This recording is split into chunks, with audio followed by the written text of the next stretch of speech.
Bom, meus irmãos, o texto de hoje, dando início agora à nossa pregação, finalizando esse mês de janeiro que nós deixamos para que cada um dos pregadores pudessem trazer uma palavra que nos conectasse com esse momento de um novo ano, uma nova perspectiva.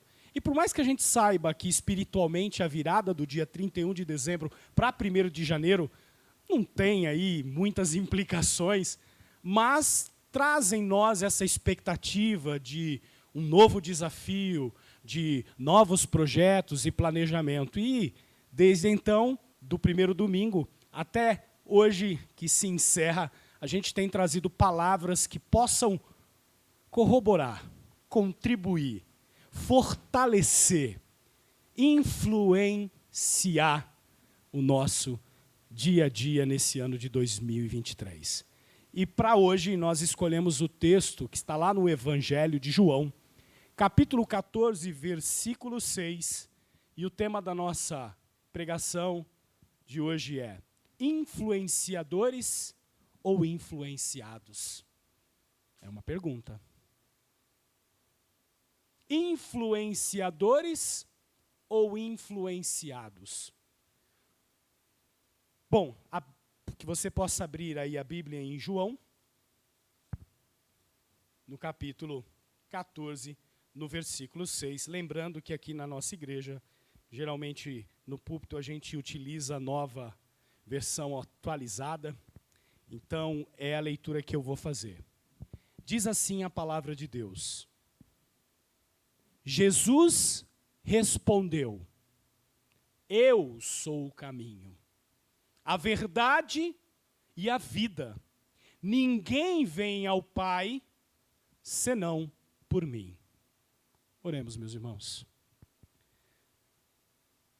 Ó Deus Espírito Santo, clamamos agora para que o Senhor possa nos instruir, que o Senhor possa falar aos nossos corações diante da exposição da Tua palavra. Que Cristo Jesus cresça e nós diminuamos.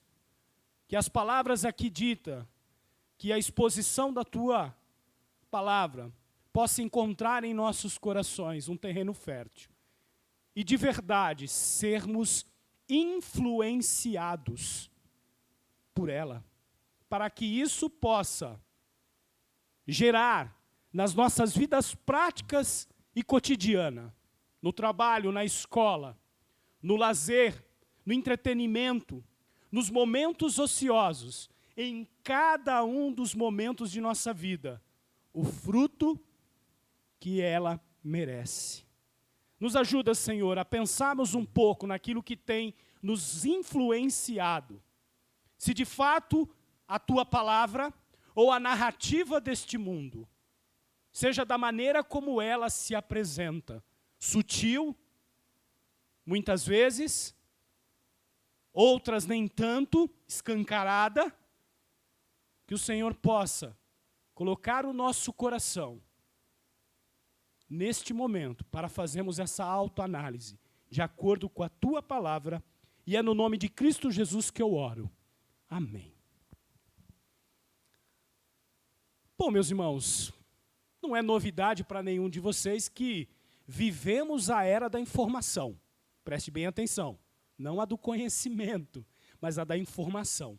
Nunca se viu tantos canais, e esse que vos fala com essa barba grisalha, cinquentão da vida, junto com os meus outros irmãos aí também, que estão beirando isso. Isso nos assustou de tal maneira, porque somos de uma época que, para você encontrar um telefone daquele fixo, era bem difícil.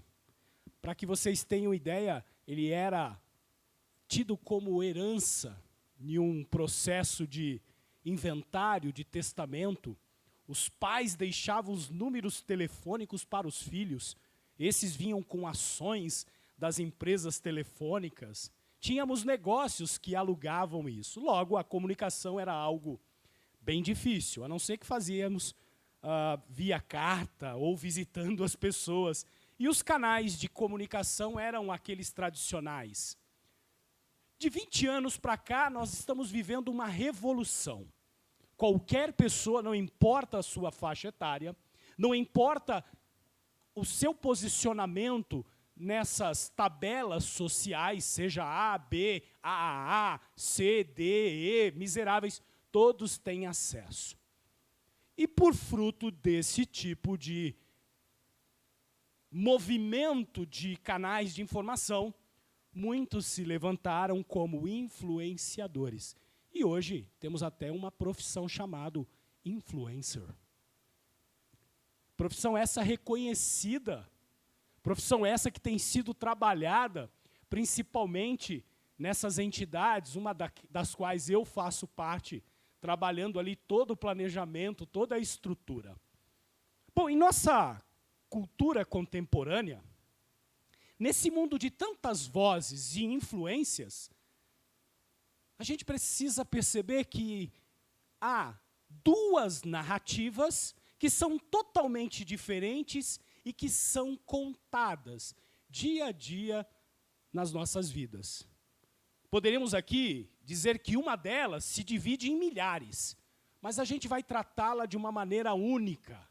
E vocês vão entender o porquê de eu apenas citar duas narrativas, mesmo sabendo que uma delas se divide em milhares de outras pequenas narrativas. Uma dessas narrativas, que é essa que eu estou dizendo, que se divide em tantas outras, é essa narrativa que tem como premissa elementos da evolução humana. Dessa que trata do desenvolvimento humano, através dessa estrutura da sobrevivência dos mais fortes, das nações mais fortes, dos grupos mais fortes. Uma narrativa que tem como norte o progresso. E nesse progresso ela afirma que cada vez mais estamos caminhando na direção de uma liberdade e de uma prosperidade material que nunca o mundo viu antes. Em especial, no nosso momento, utilizando a ciência, que é graça comum de Deus, que o próprio Senhor dotou o homem de conhecimento para que ele pudesse estudar as coisas criadas e dali beneficiar essa vida diária, mas essa narrativa que estou lhes falando é uma narrativa que usa do cientificismo, traz elementos da ciência como fundamento desse olhar, incorporado um pouco pela tecnologia e da aplicação desses princípios científicos e tecnológicos à nossa vida social. E duvido muito aqueles que aqui me escutam e você que vai nos escutar através dessa mensagem pelo nosso canal no YouTube, se você não é afetado nas suas decisões sociais por esses princípios. A economia nas suas análises preditivas. Na política, vivemos e estamos vivendo um embate como a gente nunca viu antes na história do país. Na educação. E claro, todas essas coisas têm um elemento. Seja lá a narrativa que se transveste ou traveste desse tipo de fala, ela vai dizer que tudo isso é mediante unicamente do esforço humano. E a gente é incentivado, seja nessas mídias sociais, onde muitos de nós passam horas a fio, basta que a gente faça uma pesquisa no celular para ver quantas horas você gastou ali nos reels do TikTok ou no Instagram, o pessoal da minha idade mais no Facebook, ou no YouTube, ou quem sabe no WhatsApp, compartilhando, transformando isso num momento de lazer, e mesmo nas brincadeiras, as mensagens sorrateiras, muitas vezes não claras, fazendo parte do teu dia a dia, e a gente acaba acreditando que as coisas se dão exatamente e unicamente pelo esforço humano. Bom, isso é característica desse momento que vivemos. É um momento que tem como premissa o rompimento daquilo que a gente poderia chamar de universal, para trazer um tom mais filosófico à nossa fala. Tudo que é geral acaba sendo reduzido ao individual, ao particular. E é interessante que a gente vê isso acontecendo, principalmente nas esferas dos poderes, quando os direitos humanos individuais são tidos como mais importantes do que os direitos coletivos. Há uma discussão na teoria sobre isso, dentro do direito constitucional, da filosofia do direito, mas a gente não vai por aqui. Mas isso é característico do momento que a gente vive. A particularidade, a individualidade é mais importante do que valores comuns a todos. Uma propensão de se deixar dominar pela imaginação das mídias eletrônicas. E essas big techs são as empresas que mais crescem no mundo. E por mais que a gente vê movimento ali na comunidade europeia, nos Estados Unidos, para tentar retrair um pouco do poder, dados, quem detém esses dados são aqueles que dominam o mundo atual, o mundo econômico. As empresas que trabalham com dados, é só você olhar hoje quem figura no ranking das principais empresas, as 10 maiores. Você vai ter empresas que lidam com dados ali. Então, é o novo petróleo, é o novo controle da economia. E a gente se deixa dominar pela imaginação. Quantos aqui, no seu dia a dia, não fazem uso desses momentos de entretenimento, de lazer?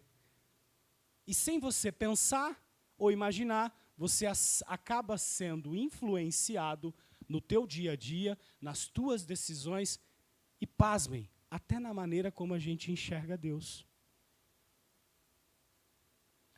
Um momento que é colonizado por esse universo de mercados, econômico, político, cultural e social, como se isso fosse a resposta para todas as coisas.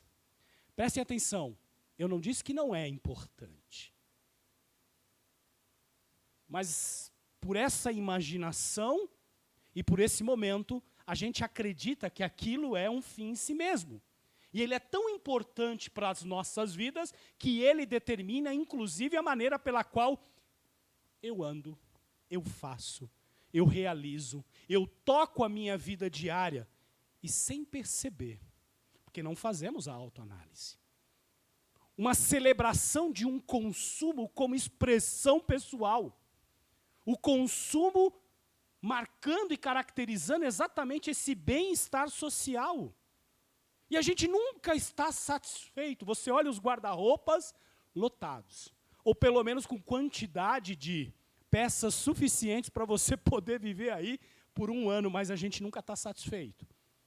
O nosso celular, que foi lançado ano passado, em vista do mais atualizado por conta da tecnologia, a gente já se sente ali para trás e aquilo nos traz um incômodo. Um mundo marcado por uma pluralidade cultural. Em contrapartida a essa narrativa, a gente tem uma outra narrativa que é apresentada pela Bíblia. Sim, a palavra de Deus. Essa aqui, vez ou outra, talvez no domingo, a gente se lembre. E para aqueles que são afetos à tecnologia, é o aplicativo que a gente menos usa no nosso celular. Basta fazer uma pesquisinha aí no sistema operacional para ver quantas vezes a gente abre e lê.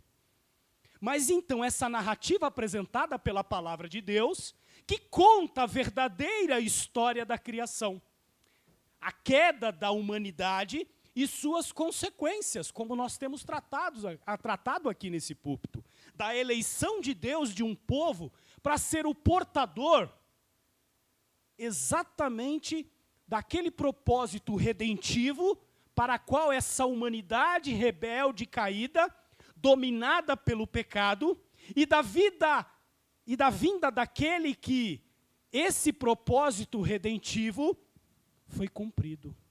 Cristo Jesus. Uma narrativa que é inclusiva, é verdade, pois ela é inclusiva no sentido de que o evangelho, as boas novas do reino, recebe a todos aqueles que o abraçam por meio de uma fé genuína e pela graça irresistível, dons dados unicamente por Deus àqueles a quem lhe apraz. Ela é inclusiva, mas preste atenção, para esse povo exclusivo de Deus. Independente de qualquer situação ou estado em que essa pessoa se encontre. E ela também é uma narrativa exclusiva, pois a Bíblia nos revela que há um único, prestem atenção, caminho, pelo qual o povo de Deus, esses a qual o Senhor se revela, alcance perdão e salvação. E isso se dá somente através de quem?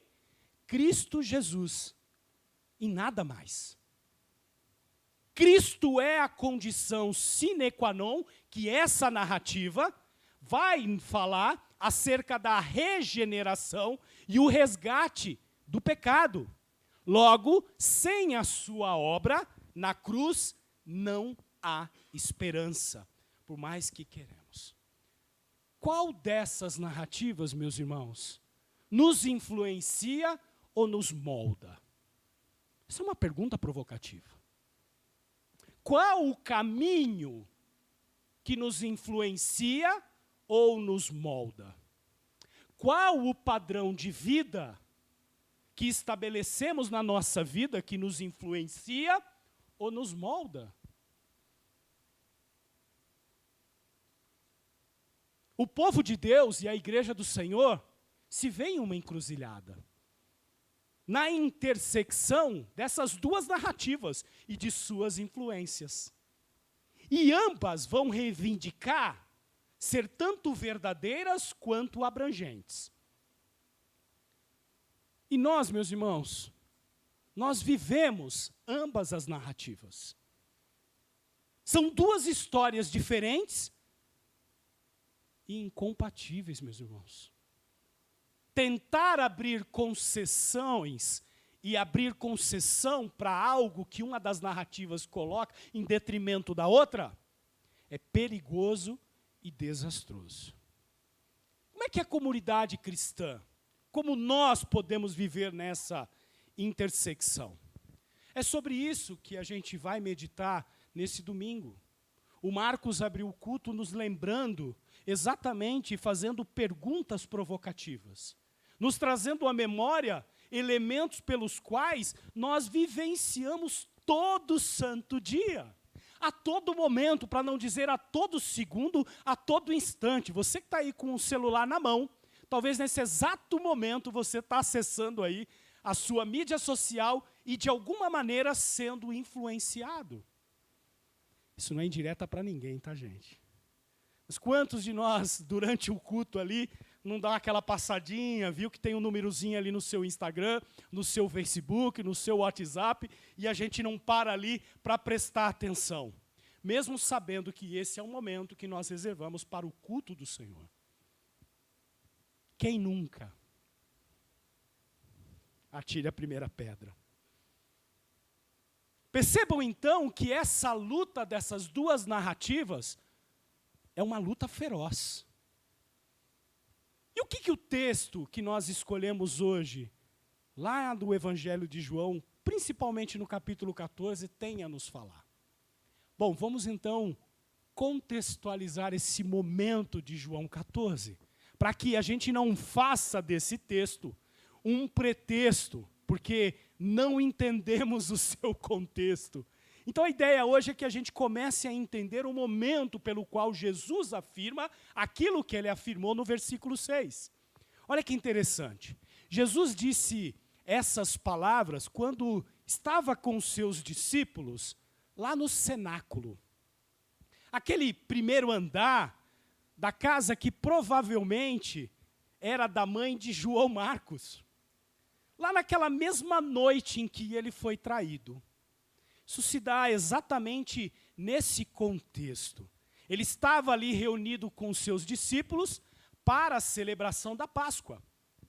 Um pouco antes, quando a gente passa os olhos no capítulo 12 de João, a gente vai perceber que Jesus Cristo teve uma entrada diferenciada, uma entrada triunfal em Jerusalém, montado num pequeno jumento. E ali ele havia sido recebido com euforia pelas pessoas e pela multidão ali, que acenava e cantava dando boas-vindas ao filho de Davi. E essa expressão filho de Davi era importantíssima e dentro da teologia judaica, dentro do entendimento daquilo que eles estavam acenando ao Messias prometido. Ato contínuo a essa entrada triunfal e esse movimento das multidões, Jesus vai até o templo e lá ele vai para pregar e manifestar a sua glória mediante os sinais que ele realizou. Então, mais do que pregar, ele mostra exatamente aquilo que nós vamos ver que ele afirma no texto de João 14. Quando então alguns dos gregos que ali estavam vão procurá-lo. E nesse movimento dessa procura pelos gregos, esses homens vão pedir aos discípulos para que eles o encaminhem até Jesus. O Senhor Jesus, ao tomar conhecimento disso, entendeu que o seu tempo havia chegado. O tempo que ele haveria de sofrer e morrer pelo seu povo. Bom, nessa mesma altura, os judeus que estavam agora sob a liderança daquele movimento religioso que conhecemos, chamado de farisaísmo, os fariseus haviam intensificado a hostilidade contra Jesus. Tudo então está culminando para esse momento. E ali, com o aumento da oposição, e recusando-se a acreditar que ele era o Messias prometido, o Filho de Deus. Apesar dos muitos sinais que Jesus estava realizando ali, e que naquela semana ele havia feito em Jerusalém. Então o Senhor Jesus, no final daquela semana, dirige de maneira específica a sua atenção aos seus discípulos. O mestre entendeu que aquele era o momento de prepará-los. Ele vai então ali chamá-los, pois estes homens creram nele e o seguiram. E de alguma maneira eles entenderam que Jesus era sim o Messias prometido. Mas alguma coisa ainda na mente desses homens e no coração deles precisava ser tratado. E assim então Jesus leva-os ao cenáculo para a celebração da Páscoa e começa a prepará-los para o seu sofrimento e para a partida nele. Aí no capítulo 13, o texto nos diz que Jesus lava inclusive os pés dos seus discípulos, significando exatamente a purificação deles do pecado por meio do sangue que ele haveria de derramar na cruz. E é nesse momento que ele indica inclusive o próprio traidor, Judas. E Judas os deixa ali, em seguida, quando Satanás entra no seu coração e ele ali sai do meio dos discípulos. Então é da partida de Judas que o Senhor começa a dar instruções aos seus discípulos sobre o que estava acontecendo e sobre aquilo que haveria de acontecer. Jesus então conta a eles que partiria, que os deixaria, mas não para um lugar qualquer, para um lugar onde os seus discípulos não poderiam segui-lo naquele exato momento, embora mais tarde haveriam de segui-lo. E lhes dá um novo mandamento, que nós já tratamos aqui, de amar uns aos outros, da mutualidade, como característica deste povo que ele havia separado para ele. Obviamente que os discípulos naquele momento, e nós se estivéssemos ali, ficaríamos perturbados pela notícia que o mestre estava dando, de que Jesus estava indo embora. Como assim? Bom, isso é tudo que compõe esse cenário. essa declaração de Jesus aqui no capítulo 14 que a gente leu, onde Jesus vai falar acerca da casa do Pai. E qual era o caminho para lá? Então, o propósito, meus irmãos, aqui de Jesus no capítulo 14, para que a gente se situe, é exatamente confortar, acalmar o coração dos discípulos, porque ele sabia que no fundo ali, no coração e na mente deles, eles não tinham entendido o que estava acontecendo. E ele também usou disso para expor exatamente o quanto eles estavam sendo influenciados pelas ideias que eles tinham sobre Jesus, sobre o reino de Deus e sobre as coisas que estavam acontecendo e que iriam acontecer. O mestre então sabia o quanto eles estavam equivocados, o quanto eles estavam fazendo concessões para uma narrativa que não era a verdadeira narrativa bíblica. E essa narrativa precisava ser corrigida. Imaginem vocês, os discípulos eram judeus e cresceram aprendendo sobre a expectativa, sobre o reino de Deus, sobre a vinda do Messias. E eles eram influenciados por essa cosmovisão, meus irmãos. Se estivéssemos ali, fôssemos judeus, nós também estaríamos vivenciando essa influência. As expectativas deles era de que, com a chegada do Messias, que de fato eles reconheciam em Cristo Jesus, se instauraria o reino, e ele ali, através desse reino, reinaria absolutamente. Mas, de repente, o Messias, o rei, Jesus Cristo, que estava ali com eles, estava dizendo que iria embora. Como assim? Como é que ficava o reino, então?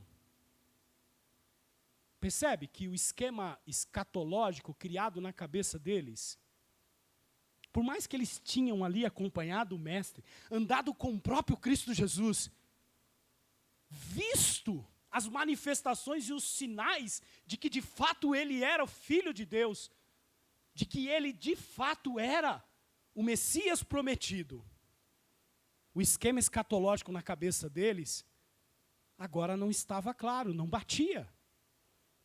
E essa afirmação de Jesus não fechava com o que eles tinham na cabeça.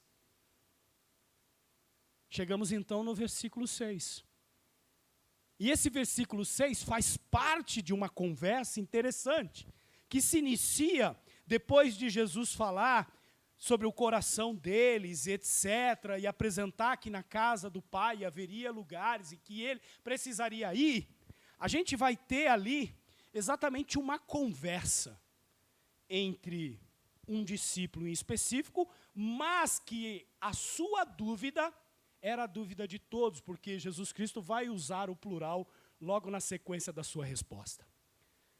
Então, nosso versículo é a resposta dessa afirmação que Jesus faz, que tem ali, com a licença teológica que me cabe, com um tom de provocação aos discípulos. Ele queria retirar do coração deles exatamente essa influência, e que eles pudessem mostrar ali, naquilo que angustiava o coração deles. Jesus diz assim, versículo 4. E vocês conhecem o caminho para onde vou? Em outras palavras, essa pergunta caberia uma vírgula na sequência dela, dizendo assim, e vocês conhecem o caminho para onde vou? Não sabem? Ela tem um tom provocativo. Jesus aqui ele não está superestimando o conhecimento dos discípulos.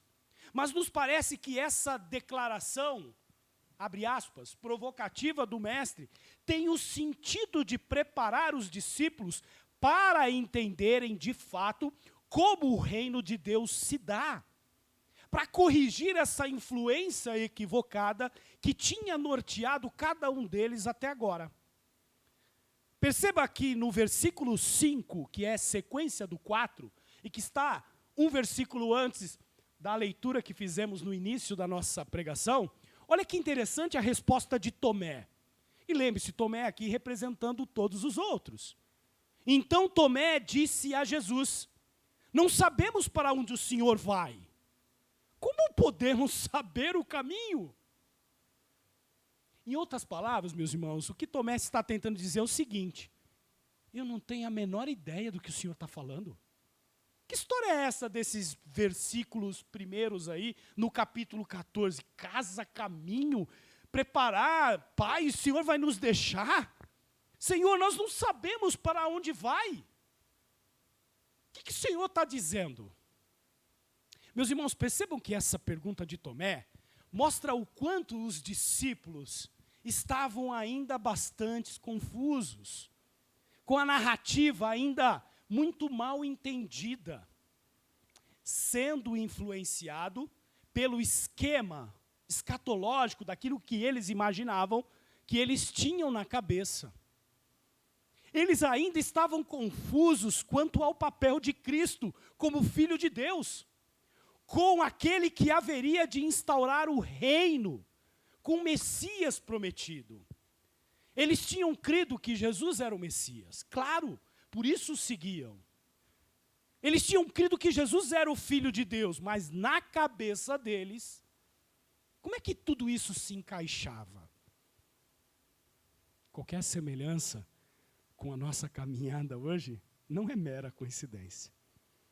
A igreja brasileira, para não dizer a igreja mundial, os cristãos, ainda que entendam Jesus como Messias, ainda que creiam nele como Filho de Deus, dentro da sua cabeça, parece que as coisas não se encaixam. Eles não entendem como o reino de Deus é instaurado. Qual o papel que cada um de nós temos? Por quê? Tem dado ouvido a vozes e influências que não há da palavra de Deus. E os discípulos, então, com essa confusão, mostraram exatamente a influência nesse esquema que eles tinham da sua época, que era tão comum na cabeça dos judeus. Não era nada absurdo, era algo corriqueiro, algo que não era repreendido, algo que não era tido como um pecado. Era aquilo que eles tinham aprendido. E a resposta e pergunta de Tomé era o senso comum de todos eles. O mestre sabia disso. Cristo conhecia os corações deles. E por isso, então, a sua declaração provocativa. Jesus, então, tema da nossa pregação, vai responder-lhes. Versículo 6, mais uma vez. Eu sou o caminho, a verdade e a vida. Ninguém vem ao Pai senão por mim. Percebam o artigo definido. O caminho. E aqui não abre espaço para qualquer outro caminho.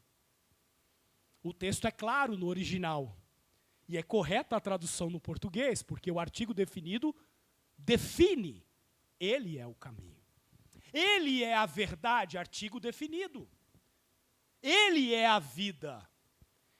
E aí ele piora um pouco mais, dizendo, ninguém vem ao Pai, senão por mim. Em outras palavras, Jesus está dizendo assim, Tomé, discípulos, prestem atenção, eu sou o caminho. Que história é essa de saber que vocês não conhecem o caminho? Eu não disse que iria preparar um lugar para vocês? Pela minha morte. Eles iam entender um pouco depois. Ressurreição e ascensão. Eu sou este caminho. Eu abro o caminho para a casa do Pai. Portanto, eu sou o caminho. E é mediante a fé em mim e a união comigo que você vai chegar na casa do meu Pai. Eu não sou somente o caminho, Tomé. Mas eu também sou a verdade. Eu sou a vida. Que é exatamente aquilo que vocês precisam. E no que consiste a casa do Pai. Eu sou o caminho para a casa do Pai. Eu sou a verdade de Deus. Que veio para esclarecer aos seus corações. E libertá-los desta influência mentirosa. Maligna. Que entra sorrateiramente, trava-línguas, sorrateiramente nas nossas vidas, seja mediante os momentos de lazer que temos, as séries gostosas que ouvimos, aquelas novelinhas do dia a dia que acompanhamos, e não na TV aberta, como muitos de nós, defensores da moral, e dizemos, olha, programa X, misericórdia, esse eu não participo.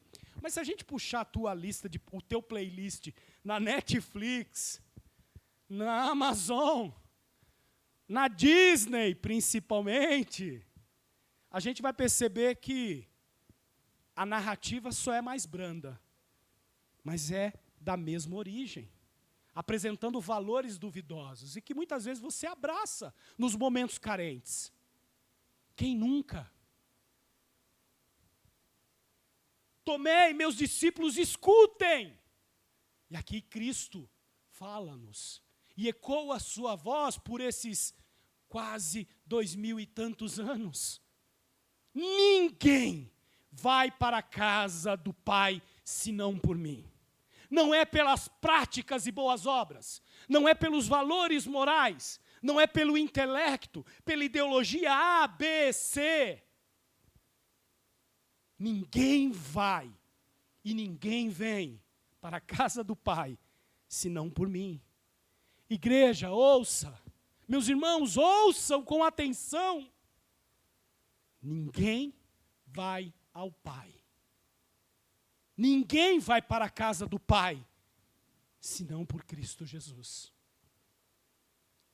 E essa, meus irmãos, é a razão pela qual Cristo Jesus veio ao mundo. Para abrir o caminho, para se colocar como o caminho, para a casa do Pai. O mundo vai nos apresentar atalhos, e é aí que ele nos pega. Muitas vezes distorcendo as verdades bíblicas. Prestem atenção, essa história de influenciados, influenciadores, é inaugurada no Éden. Quando a mulher dá ouvido à serpente, que deturpa a verdade de Deus.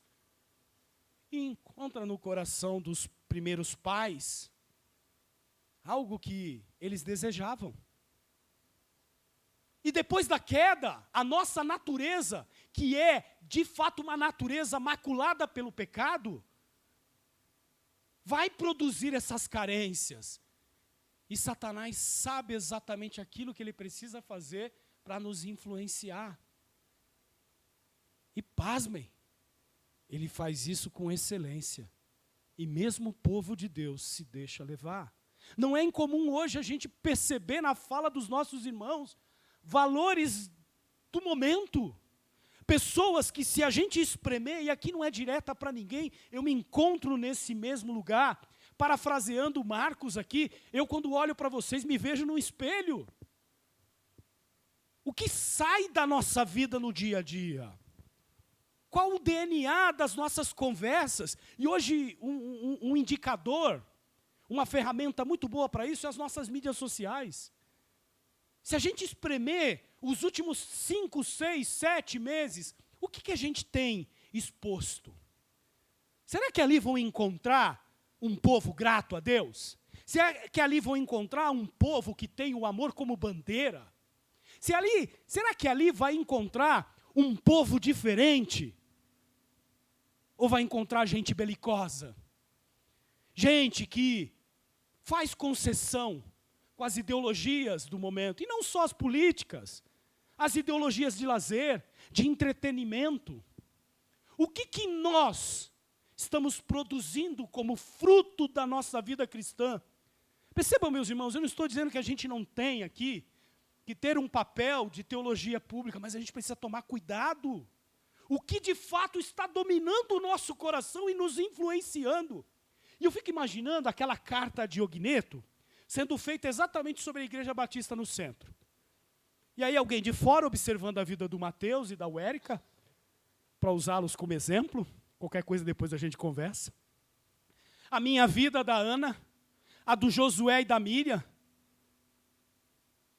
a vida de cada um de nós aqui, membros da Igreja Batista no centro. E ele pudesse relatar ao seu amigo. Será que ele reproduziria exatamente aquilo que ele ficou maravilhado? E para você que não conhece esse documento histórico, depois joga, está no Google. aberto aí, carta a Diogneto. Quando a gente tem ali alguém de fora fazendo uso das palavras para caracterizar aquilo que eles viam. Que vergonha, meus irmãos. Meus irmãos, eu confesso, usando aqui licença de um pastor amigo meu, em uma das suas pregações, em que ele começa a pregação dizendo: eu estou cansado. Eu estou cansado de ver o povo de Deus mais preocupado com as questões políticas do que com o próprio reino de Deus. Eu estou cansado de ver o povo de Deus mais preocupado com as questões deste mundo. Percebam, não que elas não sejam importantes, mas se a gente começar a falar dos povos perseguidos, liste 10 agora na sua cabeça. Dos nossos irmãos que estão sofrendo nesse exato momento, liste 10. Quantas pessoas você compartilhou o evangelho essa semana? Mas eu tenho certeza que é o teu trabalho, a tua ideologia política, o teu lazer, o entretenimento, você fez questão de compartilhar. Percebam, não é que não caiba, mas se a gente for olhar a ordem das coisas, está desequilibrado. Isso mostra muito daquilo que a gente está falando hoje. Jesus continua essa conversa dizendo o seguinte: meus discípulos, se vocês, meus discípulos, realmente tivessem me conhecido, compreendido as implicações disso, conheceriam também ao meu Pai. E desde agora vocês o conhecem e têm visto. Essa declaração de Jesus é maravilhosa, meus irmãos, na sequência do texto. Ele chama para ele a divindade. Ele diz: vocês querem conhecer o Pai? Vocês já conhecem. Porque vocês me conhecem. E ele se apresenta de fato como Deus Filho aqui. Membro dessa Trindade santa e abençoada. Vocês não precisam esperar para ir até a casa do Pai, para conhecê-lo e desfrutarem exatamente daquilo que é a comunhão com Ele. Vocês já podem ver o Pai aqui e agora. E Ele se coloca como esse elemento. Se vocês me conhecessem, vocês teriam conhecido ao meu Pai. A verdade é essa, meus irmãos. Jesus é o cumprimento da sua própria palavra. Quando lá em Mateus 7, 13, 14, ele vai falar o seguinte: entrai pela porta estreita. A caminhada cristã é uma caminhada de porta estreita. É uma caminhada de renúncia diária. Mas não me parece isso, né? Me parece que a gente vive muito o glamour do cristianismo num país onde não há perseguição. Um cristianismo estampado em camisetas, como essa minha. Mas que de prática e de resultado não se percebe na vida de muita gente. Um cristianismo que beira mais o nominalismo do que aquela vida prática diária de renúncias em prol de um reino que fomos abençoados e graciados por Deus. Entrai pela porta estreita, pois larga é a porta e espaçoso o caminho que conduz à perdição. E muitos entram por ela, mas pequena, apertada, estreita é a porta e o caminho que conduz à vida. E poucos a encontram. As outras narrativas do mundo, que eu resumo nessa narrativa que citei no início, podem e até tentam ensinar sobre Deus. E a gente vai ver isso na internet. Gente se utilizando de Deus para amoldar na sua ideologia. Eu vejo muito isso dentro do dia a dia da entidade a qual eu trabalho. Pessoas que querem desculpar a sua ganância e o desejo pelo lucro, para ter uma vida boa, em detrimento a qualquer coisa. Perceba, não que isso seja bom. E aí elas acabam trazendo Deus como um elemento que propicia isso. Mas no fundo, o que está por trás disso é um ídolo. É a confiança no próprio trabalho, no dinheiro, na vida boa. Não é o reino que de fato interessa. Eles ensinam sobre Deus, eles ensinam até atalhos para que você encontre a verdade. E apresentam os seus padrões de vida. Mas lembre-se, somente Jesus diz: eu sou o caminho. Eu sou a verdade. Eu sou a vida. Essa é uma mensagem exclusiva. E essa mensagem vai nos colocar em inimizade com o mundo, com os padrões e as influências que o mundo tenta colocar, meus irmãos. Nós somos um povo que deveríamos andar à contramão dos valores desse mundo. Mas hoje a gente vê a igreja fazendo tantas concessões, com a ideia de ser contemporânea, com a ideia de querer agradar e trazer pessoas, que no fundo, só revela o que de fato está no coração desses irmãos, os ídolos que eles têm, que reino que eles pertencem. Estão mais preocupados com o reino deste mundo do que com o reino do nosso Senhor Jesus. Basta vocês verem as prioridades das suas vidas. Qual o caminho nos molda, meus irmãos? O caminho da concessão? O caminho da tentativa de trazer esses valores do mundo para dentro da nossa vida evangélica? Afinal de contas, a gente só se reúne aos domingos, ou vez ou outra nos nossos encontros virtuais? Ou o caminho, aquele pregado por Cristo Jesus e apresentado por sua palavra? Perceba, meus irmãos, que o nosso Senhor inverte a ordem da pergunta de Tomé. E ao respondê-la de maneira prática para eles, ele fala primeiro do quê? Do caminho. Ele é o caminho, não apenas o precursor deste caminho. O que implicaria de nossa parte, se ele só fosse o precursor, uma conexão externa com ele. Uma vida de cristão nominal. Como os discípulos naquele momento estavam vivenciando. Precisavam entender um pouco mais. Por isso o mestre, então, confronta a influência que eles estavam tendo e que tinham no coração. O caminho a qual o Senhor está dizendo é aquele caminho que busca essa união, esse relacionamento interno com e nele. Perceba, meus irmãos, que não dá para ser cristão sem integralidade da vida. Se você não é cristão no seu trabalho, nas suas mídias sociais, na sua vida diária, no seu entretenimento, no seu lazer, na relação com seus filhos, com a sua esposa, com seus amigos, com a vida, com as suas frustrações, com o seu medo, com as suas dificuldades, você não está vivendo o verdadeiro cristianismo. Porque o cristianismo verdadeiro é único, ele é integral. E é isso que a gente precisa dar mais esse passo no entendimento, assim como os discípulos precisavam. Por isso Cristo, então, afronta eles no capítulo 14. Qual a narrativa nos molda? As verdades relativizadas? Essa falsa tolerância intolerante? Carson tem um livro interessante sobre isso. John MacArthur fala muito sobre essa relatividade no seu livro sobre cosmovisão. Vale muito a pena a gente pensar as narrativas que nos moldam. É a narrativa bíblica que aponta para Cristo Jesus como centro norte da nossa vida, em todas as áreas, que aponta que Deus é a verdade, que aponta que Ele se revelou a nós por meio da sua palavra. Por isso, meus irmãos, a verdade não é uma questão meramente subjetiva, como o mundo está dizendo. Você tem sua verdade, eu tenho a minha. Ou esse construto social que os falsos intelectuais tentam nos apresentar no dia a dia, e que a gente consome isso de uma maneira sem pensar, que vem muitas vezes numa brincadeira de TikTok, numa musiquinha, numa dancinha.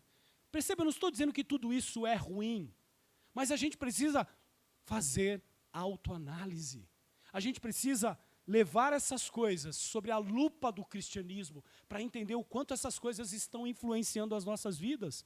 Pais que deixam seus filhos serem educados pelos desenhos bonitinhos e fofos, mas que trazem valores totalmente contrários àquilo que devemos ensinar aos nossos filhos.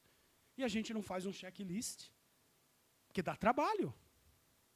É mais fácil deixar serem educados por esses instrumentos de Satanás.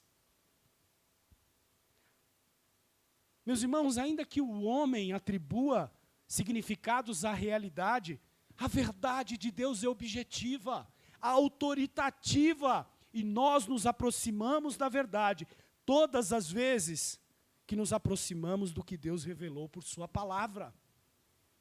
E o contrário também é verdade. Sempre que nos distanciamos da revelação de Deus, mediante a sua palavra, a leitura diária, o devocional diário, nós nos distanciamos da verdade.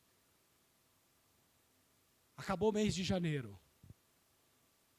Qual foi a ênfase que você deu à palavra de Deus? Ou basta aquilo que a gente faz aqui aos domingos?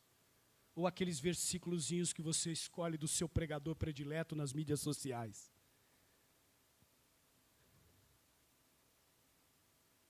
Foi prioridade ou você tirou um mês de férias? O entretenimento foi melhor do que a palavra de Deus. Percebam, é sutil, é sorrateiro, mas isso nos distancia da verdade. Meus irmãos, a palavra de Deus é a verdade. João 17:17 vai nos falar sobre isso. Qual o padrão de vida que nos molda? Conversando no presbitério, essa segunda a gente falava, e o Mateus ali, pensando sobre o texto, disse: que padrão de vida nós temos estabelecidos para nós? É o tomar a sua cruz e nos seguir, como o Marcos trouxe para nós há 2 domingos atrás? Ou a última tendência do momento, ou os nossos sonhos de realizações, e a gente faz tudo para estar lá, para querer vivenciar aquilo? Ou a última ideologia do momento? Vivemos tempos de desconsideração com o padrão da verdade, meus irmãos. Precisamos estar atentos. É isso que a pós-modernidade está fazendo. A modernidade era ruim, mas pelo menos ela trabalhava com verdades objetivas e absolutas. A pós-modernidade fez o seguinte: ela distorceu isso, transformando isso em caráter individual e particular. Ambas são ruins. Mas a pós-modernidade, que é esse movimento que a gente vê nos dias de hoje, é pior ainda. No entanto, a Bíblia vai nos ensinar que temos uma história comum. Você é capaz de contar essa história para alguém? Depois de 1 ano na igreja, você consegue contar essa história? Ou não? Mas se eu te perguntar do último capítulo da sua série favorita, daquilo que você está vivenciando, você é capaz de citar, inclusive, as opiniões de fora. Meus irmãos, eu estou cansado de ouvir esse falso intelectualismo invadir a igreja. As pessoas estão mais preocupadas em citar os eruditos e os autores que são bênçãos na nossa vida do que verdadeiramente viverem o Evangelho. Quando você estendeu a mão para um faminto, para um necessitado nesses últimos tempos, como você se relaciona com a sua igreja, vendo a sua igreja com tantos lugares abertos para que pessoas estejam aqui? Ou na sua cabeça a igreja ainda é aquele grande ônibus em que o motorista é o pastor e o diácono é o cobrador e você só vai sentado e bonitão? Não, meus irmãos, a construção é nossa. Somos nós que fomos chamados para fazermos parte do reino de Deus e compartilharmos do Evangelho juntos. Deus estabeleceu a sua igreja como coluna e baluarte desta verdade. Isso significa que a característica fundamental da igreja de Cristo é esse apego à verdade e a sua proclamação. E nós aqui, Igreja Batista no Centro, somos parte da igreja do Senhor. Para o cristão verdadeiro, meus irmãos, a vida consiste ou deveria consistir. A palavra de Deus me mostra isso, em conhecer a Deus profundamente. É essa a ênfase que você marcou para 2023? Para terminarmos a nossa série de janeiro? É isso que está aí no radar do seu 2023? Ou outras coisas?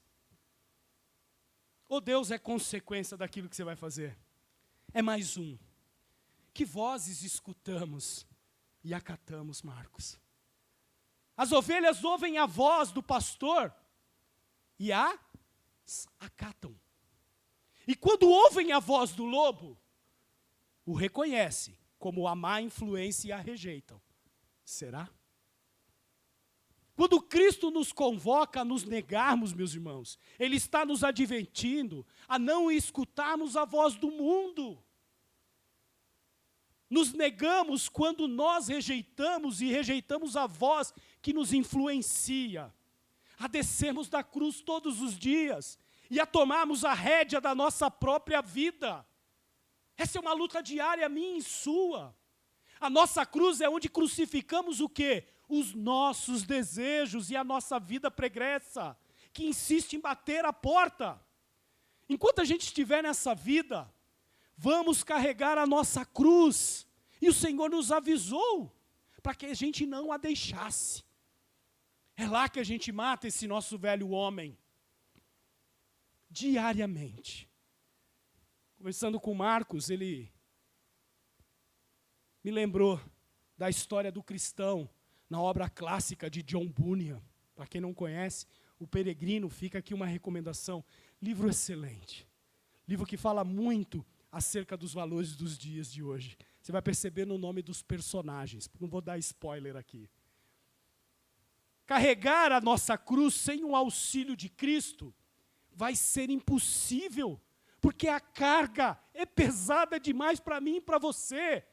E às vezes é por isso que a gente não encontra satisfação, completude na nossa vida. Mas a palavra de Deus diz que a nossa satisfação e completude estaria em Cristo. E por que a gente não encontra? Porque a gente dá ouvido à voz do mundo, achando que o padrão de vida estabelecido é esse que o mundo está dizendo. Enquanto a gente não alcançar, a gente não vai ter. Quem disse que o padrão de vida para você é esse? Confia no seu Senhor e você vai encontrar completude, seja lá onde você estiver, seja lá vivenciando aquilo que você está, e frustrado com aquilo que Deus não deixa você vivenciar. Creia que Ele está no controle de tudo. A carga é pesada demais, meus irmãos. Mas da mesma forma que Cristo foi auxiliado na cruz dele, e ele olha para o Pai ali, Pai, afasta de mim, mas que seja feita a tua vontade. Ele agora ajuda você e me ajuda.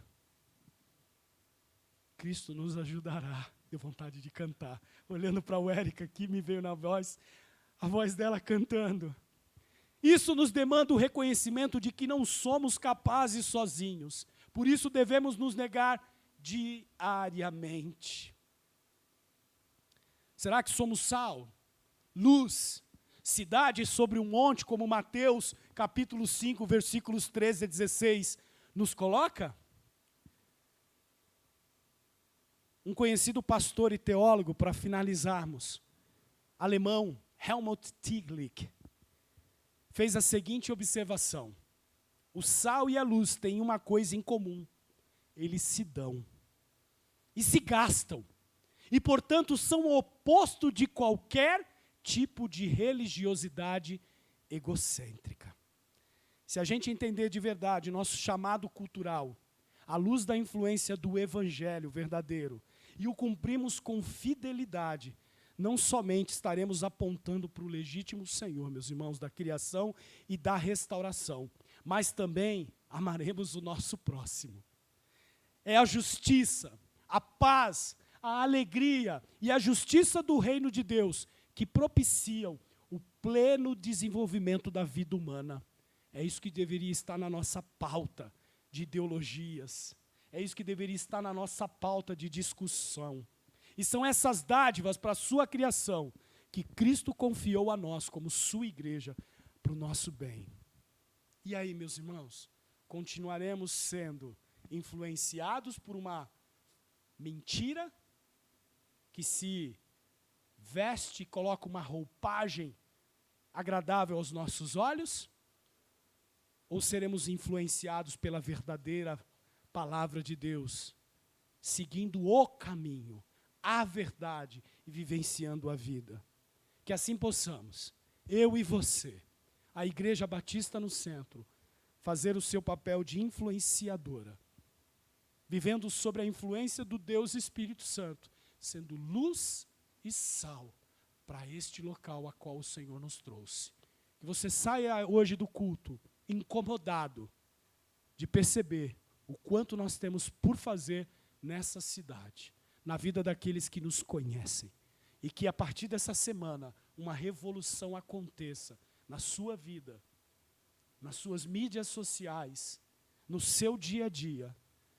E que Cristo cresça em você e em mim. E é no nome dele que nós pedimos. Feche os seus olhos e vamos orar. Santo Deus, que palavra difícil, Senhor. Uma palavra que demanda de nós tomarmos a nossa cruz diariamente.